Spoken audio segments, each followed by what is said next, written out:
Começa agora o programa Educação Brasileira. O assunto do primeiro bloco é o ensino de português. No estúdio, Ederson Graneto entrevista Lourenço Chacon sobre pesquisa para melhorar o aprendizado da língua portuguesa no ensino fundamental. Bom, hoje vamos voltar a falar de uma pesquisa que está sendo feita por um grande grupo de professores e alunos de pós-graduação sobre os erros que alunos do ensino fundamental cometem. O objetivo é entender melhor como e por que esses erros acontecem. Hoje nós vamos conversar com o professor Lourenço Chacon Jurado Filho, professor Lourenço Chacon, que é do Departamento de Fonoaudiologia da Unesp de Marília. Nossa intenção aqui é saber se é possível usar os dados obtidos por essa pesquisa para melhorar o ensino de português. Tudo bem, professor? Tudo bem. Já esteve aqui conosco a professora Sanderleia Tomasi, que também é do Departamento de Linguística da Unesp. E falamos um pouco sobre essa pesquisa. Eu queria que o senhor falasse um pouco mais para a gente agora, desse ponto de vista estritamente pedagógico. Quer dizer, como é que está o volume de dados que vocês estão levantando e de que maneira eles podem ser usados ou poderão ser usados? Não sei em que ponto nós estamos nessa pesquisa. Tá bom.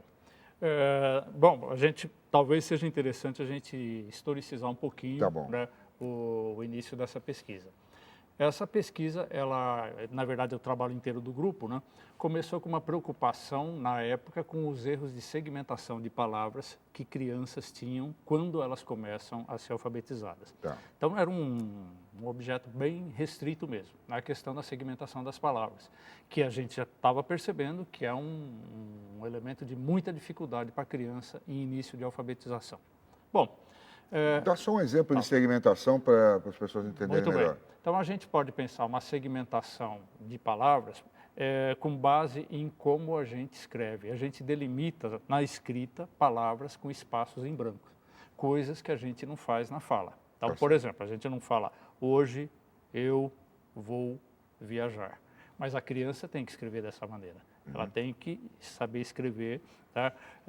Delimitando essas palavras, sem que ela tenha contato prévio com essa segmentação na fala, né? E ela vai ter que aprender de algum modo a escrever, fazendo uma segmentação de palavras que não ocorre na fala que ela está acostumada a ouvir. Tá. Então, até a criança começar a perceber o que é palavra e o que não é, para daí ela fazer essa segmentação convencional, né, de acordo com as normas, né, para a gente ter as palavras de acordo com o que tem no léxico da língua, vai demorar um certo tempo. Tá. Então, o que vai acontecer? Frequentemente, as crianças vão segmentar para mais ou para menos as palavras. Separar a palavra que não tem que separar Por e juntar. exemplo, exatamente. Então, ela vai escrever com certeza emendado, por Entendi. exemplo. Ou ela vai escrever chapéuzinho, ela escreve chapéuzinho. Tá? Então, a gente tem no chapéuzinho uma segmentação para mais de palavra, né? E no caso de com certeza, uma segmentação para menos de palavra. Entendi. Isso é muito frequente. Bom, a frequência é muito grande, a gente pensava, né? A gente pensava que essa frequência seria muito grande no início do processo de alfabetização. Né? Tá.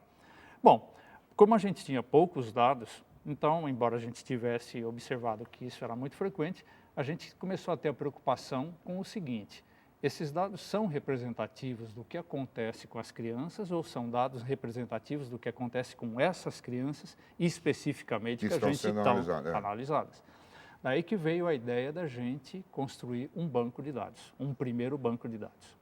E o que a gente fez com esse primeiro banco de dados? Em duas escolas de São José do Rio Preto, em 2001, uma pesquisadora do grupo, a doutora Cristiane Caprissano, né, que hoje está na Universidade Estadual de Maringá. Então, ela começou a ir quinzenalmente em duas escolas do município de São José do Rio Preto e acompanhando uma turma que iniciou em 2001 a primeira série primária. Antigamente se falava isso, primeira série do ensino fundamental. Muito bem. E daí a gente acompanhou essas duas salas até as crianças completarem o quarto ano, o fundamental. Isso resultou num banco de mais ou menos 3.000 textos, para você ter uma ideia. Tá? Então, são 3.000 textos, muito significativo, embora sejam de duas escolas só e de uma mesma classe das duas escolas. Mas, mesmo assim, a gente já tem uma quantidade muito grande de dados, que dá para a gente observar, por exemplo, transversalmente, a gente pega uma determinada uma amostra de crianças num mesmo mês, maio, por exemplo, para a gente ver como está o comportamento delas aí, ou a gente pode também fazer um trabalho longitudinal, a gente pode começar a observar como essas crianças têm um erro, elas mudam ou não esse erro, como que elas chegam às convenções ou não chegam. Então é interessante também porque a gente pode fazer um trabalho longitudinal. Bom, mas o que começou com uma proposta de ver apenas segmentação, como a gente tem textos reais de crianças, hoje é possível a gente ver como a criança adquire a escrita em vários níveis. Eu posso ver, por exemplo, como que ela adquire concordância, tá? Eu posso ver como que ela vai expandindo os enunciados dela, como que ela faz, por exemplo, a estruturação sintática dos enunciados, como que ela se mostra adequada em função a um determinado tipo de texto, por exemplo, escrever um bilhete, fazer um relatório. Então, hoje está abrindo uma gama infindável de pesquisas que é possível a gente fazer. A partir desse A banco partir de dados. dessa primeira preocupação que era com segmentação.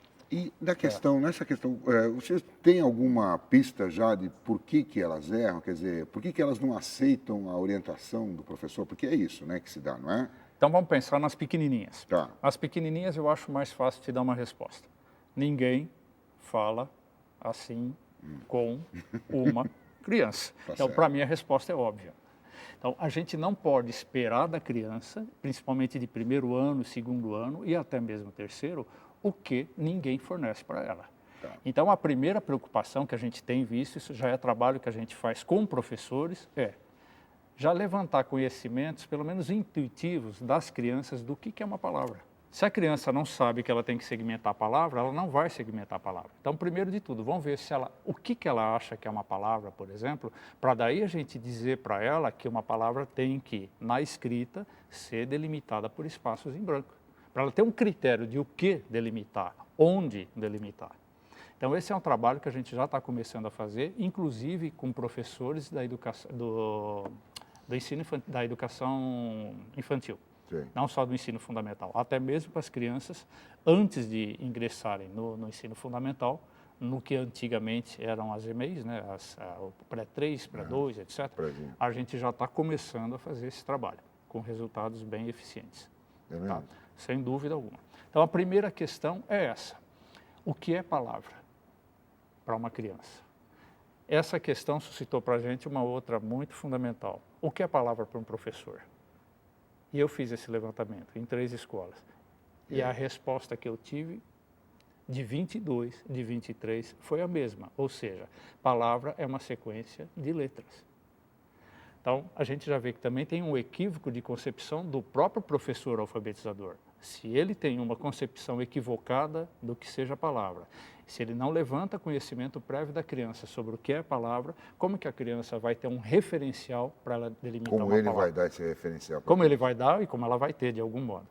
Um trabalho que eu fiz concretamente com os professores, aí no caso de educação infantil, foi justamente com concepção de palavras. Então, quer dizer, eu e a Ana Lousa, eu mesmo escrevi, eu falava, eu vou levar as últimas consequências, as definições que vocês me derem. Então, por exemplo, eu escrevia lá a sequência de letras aleatória. Daí um dizia, não, é sequência de letras com sentido. Eu falava, ah, tá. Então, palavra é uma unidade que tem que ter um conceito. Então, não é só uma sequência de letras. Sim, então já vamos começar a tornar mais complexo. A gente usa a palavra na fala ou não? Usa. Então, palavra não é uma unidade da escrita. Palavra é uma unidade da língua. Ela vai aparecer tanto na fala quanto na escrita. Então, isso, para mim, é um equívoco de formação do professor. E a gente não pode culpar o professor por não saber isso. Porque eu conheço Porque pouquíssimo... ele foi aluno também. Não, e não só isso. Eu conheço pouquíssimos cursos de formação de alfabetizadores que dão essas informações para o professor. Então, não tem uma informação sobre o que é linguagem, o que é língua, por exemplo, como que se dá o processo de aquisição de linguagem, como que se dá o processo de aquisição de escrita. São poucos os cursos de formação de professores que têm essa preocupação. Então, também não dá para exigir do professor que ele saiba isso. Exatamente. Então, quer dizer, a gente tem um questão nó aí. toda... exatamente, tem um nó aí. Um nó. Esse nó a questão não é só a criança, a questão é como se dá o trabalho do professor com a criança, quais conhecimentos a criança tem, quais conhecimentos o professor tem e como a gente integra esses conhecimentos. Quer dizer, na verdade, o problema não é a criança. Para mim, não. É um sistema. Eu não posso dizer. Você não pode dizer que a criança, ela venha com problema. Não, ela vem buscar um aprendizado ali. Tanto é que a criança é um falante. A criança, de modo geral, né, com raríssimas exceções, né, as crianças estão em desenvolvimento normal. Nós não estamos lidando com crianças que têm problemas de desenvolvimento. Onde é que, conforme o desenvolvimento da criança, onde é que elas vão ficar mais presas ainda com dificuldades? Tem um grupo de palavras da língua, eu vou dar um nome técnico para você, que são clíticos. O que são clíticos? São palavras monossilábicas, elas têm uma sílaba só e essa sílaba não tem acento. Então, vai ser, por exemplo, uma preposição de, uma conjunção, ou uma preposição com, um artigo a, por exemplo, um numeral, um pronome eu. Então, essas palavras, o me, por exemplo, me deu, tá? Essas palavras, elas são monossilábicas, elas não têm acento. A criança, né, aí que vem a questão interessante. A criança, com esse tipo de palavra, ela fica em dúvida se é ou se não é uma palavra. Se é uma palavra ou se é sílaba de uma palavra. Então, não é à toa que a criança escreve de repente, por exemplo. Tá? Então, porque o de, ele tanto pode ser uma palavra isolada, como ele pode ser uma parte de palavra, em depois, por exemplo. Depois ele é uma sílaba, de repente ele é uma palavra. Isso é um nó tremendo para as crianças. E eu não sei também se não é um nó tremendo para os professores de como ensinar isso para a criança. Ela discernir... Ela discernir quando é uma palavra e quando não é uma palavra. Eu acho que isso tem uma das pistas, né, para a gente trabalhar, para diminuir esse percentual muito elevado de erros envolvendo essa situação, é trabalhar com as classes de palavras. Então é interessante a criança ter uma noção, por exemplo, de que as palavras têm vários tipos, né? O que fazem mais ou menos essas palavras, voltar um pouco mais para o ensino da língua, a gente precisa sim... Mas desde que hora isso? No terceiro ano, no que seria o último ano da educação infantil, eu fiz isso uma experiência uma única vez e tive êxito, que foi o seguinte... Você acha que é na alfabetização, então? Já dá, você já trabalha, por exemplo, com a composição da palavra. Por exemplo, uma ideia como chapéu, chapéuzinho. A criança, se ela é ensinada, por exemplo, que zinho significa um chapéu pequeno, ela pega isso rápido. Ela pega isso rápido, criança de 5 anos, 6 anos. Então eu falo, por exemplo, cachorro. Como que é o nome de um cachorro pequeno? Cachorrinho.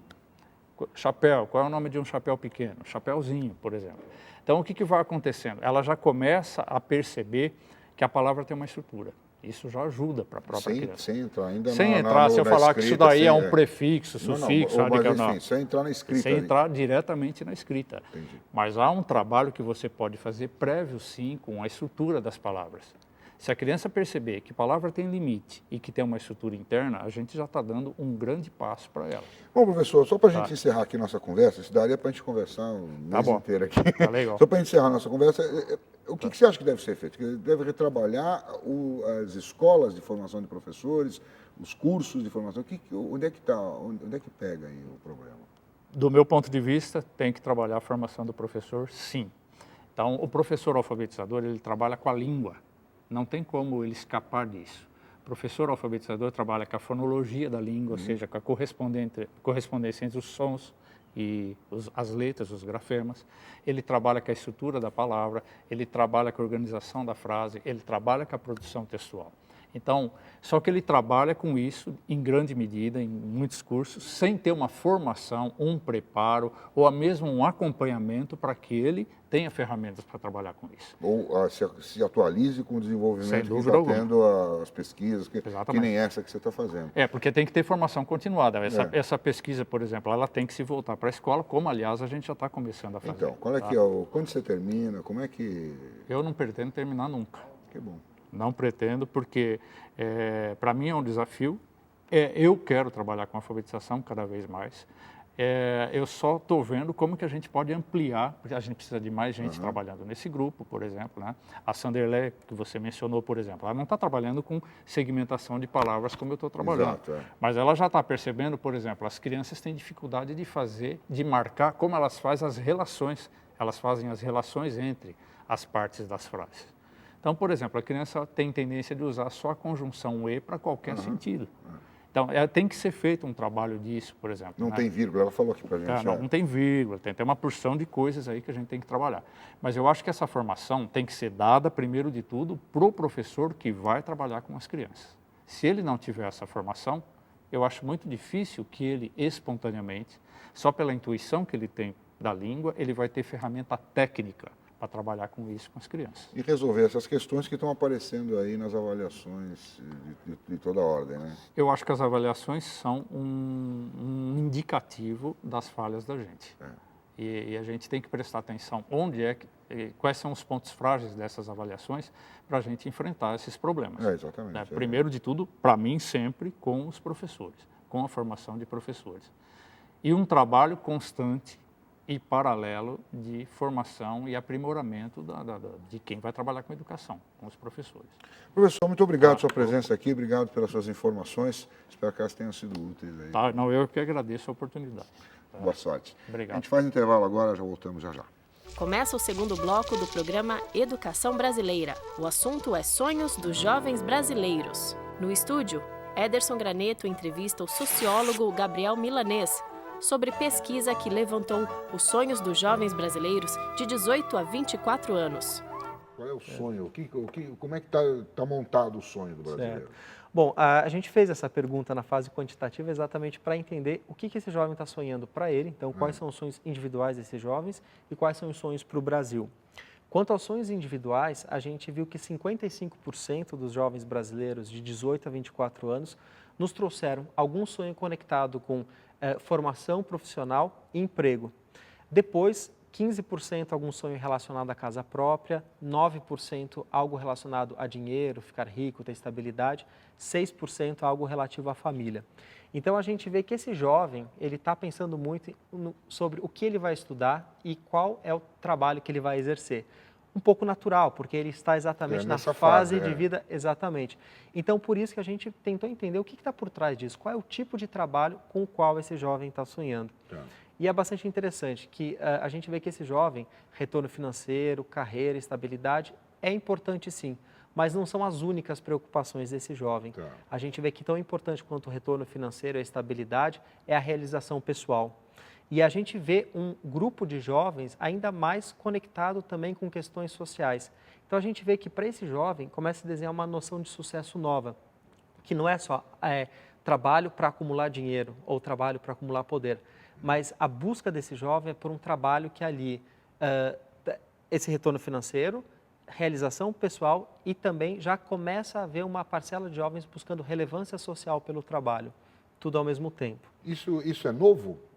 Se você comparar isso com dados anteriores, é novo? Sim, a gente não tem um estudo exato para comparar com gerações anteriores, mas o que a gente observa é que em gerações anteriores, até como reflexo do momento do país, quando a gente tinha altíssimas inflação galopante, a gente tinha uma instabilidade muito maior, seja política, seja econômica, as pessoas se preocupavam muito mais em sobreviver, né? Então a busca era por um trabalho exatamente muito maior pelo retorno financeiro e até por essa busca por, digamos, pela sobrevivência, entre aspas, né? Hoje, com uma situação mais estável, com esse jovem já vivendo num mundo muito mais aberto, com muito mais possibilidades, ele começa a experimentar muito mais. Então, ele começa a buscar outras coisas além dessas questões mais relacionadas ao sustento, digamos assim, ao trabalho, né? Mas não havia esse ideal não é uma coisa, o idealismo não é uma coisa dessa faixa etária, dizendo assim, sei lá, os jovens de 68, por exemplo, que buscavam lá um ideal, os jovens da década de 70, jovens da década de 90, né? Todos eles buscam um ideal, né? E esse ideal você acha que vem mudando até hoje? Sim, essa é uma questão muito interessante, porque uma parte do estudo a gente fez uma análise sobre as gerações ao longo do tempo. Como, infelizmente, a gente não fez uma pesquisa qualitativa nos anos 60, 70, 80, 90, então a gente fez uma análise semiótica. Então, a gente tem um parceiro, que é um professor de semiótica, que nos ajudou, então, a partir do material cultural produzido em cada uma das décadas, aqui a gente tem capas de disco, revistas, jornais, quer dizer, como se representou as gerações jovens brasileiras desde os anos 60. E a gente conseguiu enxergar uma trajetória de mudança, né? Então, se a gente olhava especificamente com relação à questão do idealismo, por exemplo, se a gente via lá nos anos 60 as referências desse jovem muito formadas pelos movimentos de contracultura, por exemplo.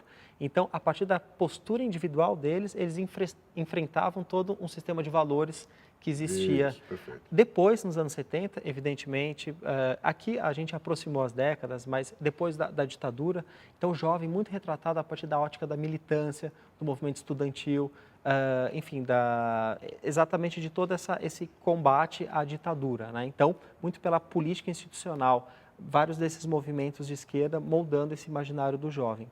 Depois, nos anos 80, com a abertura, a gente vê que as representações do jovem ficaram muito conectadas com trabalho, emprego. Então, muito daqueles ideais americanos, do conseguir muito dinheiro e o sucesso a qualquer custo, e um individualismo muito acentuado.